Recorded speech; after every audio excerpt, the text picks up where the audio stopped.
स्थानीय media reporters से पता चला है कि भारत के चीन के साथ चलते विवाद के बीच भारतीय वायुसेना ने अपने नए खरीदे गए H-64 अपाचे हमले के हेलीकॉप्टरों और बोइंग चिनूक हैवी लिफ्ट हेलीकॉप्टरों तैनात किया। अमेरिकी निर्मित बोइंग अपाचे हेलीकॉप्टर दुनिया में सबसे सक्षम अटैक हेलीकॉप्टर में से एक है। अपाचे हेलीकॉप्टर भारतीय सेना के जवानों को चीनी पीपल्स लिबरेशन आर्मी PLA के साथ किसी भी प्रकार के झड़प में क्लोज ग्राउंड सपोर्ट सहायता प्रदान करने में सक्षम विमान हैं। चिनूक भारी वजन वाले हेलीकॉप्टर जवानों और उपकरणों की आवाजाही में मदद करेंगे।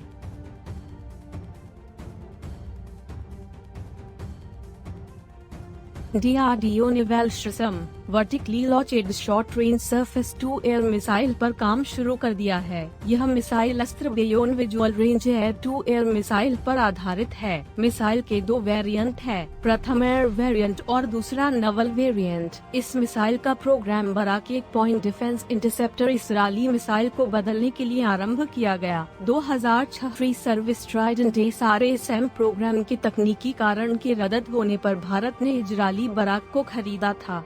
वायुसेना को उच्च गतिशीलता ट्रक माउंटेड कनस्तर आधारित VLSRSM और नौसेना को अपने अग्रिम पंक्ति के युद्धपोतों के लिए कनस्तर आधारित VLSRSM दिया जाएगा।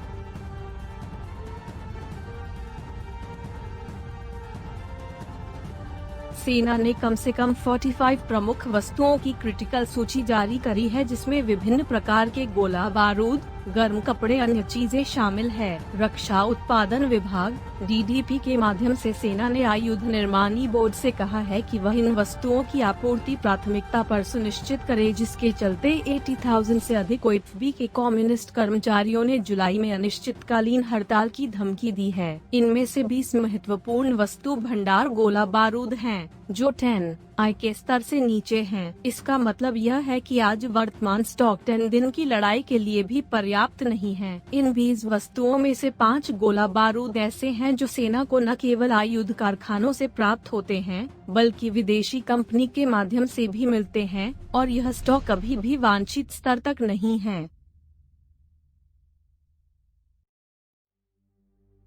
सेना के इंजीनियरों ने पूर्वी लद्दाख में गैलवान नदी पर एक 60 मीटर का पुल पूरा किया है, जो भारतीय पैदल सेना को ठंडी पहाड़ी में नदी के पार जाने में मदद देकर संवेदनशील क्षेत्र में भारत की पकड़ मजबूत करेगा और दरबुक से दौलतगढ़ गोल्डी तक 255 किलोमीटर की रणनीतिक सड़क की रक्षा करेगा। डंडा PLA द्वारा परियोजना को छोड़ने के लिए भारतीय सेना को मजबूर करने के प्रयास में क्षेत्र में शत्रुतापूर्ण चाल दिखाने के बावजूद इस पुल का निर्माण इंजीनियरों द्वारा किया गया था।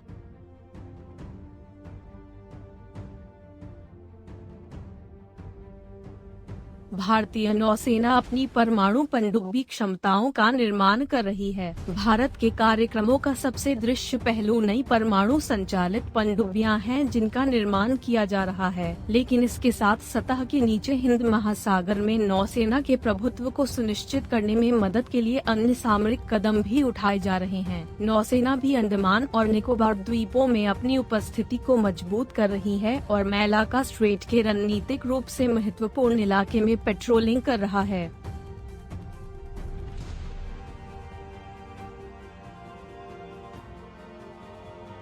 हमारे चैनल को सब्सक्राइब करना ना भूलें इस प्रकार के वीडियोस के लिए।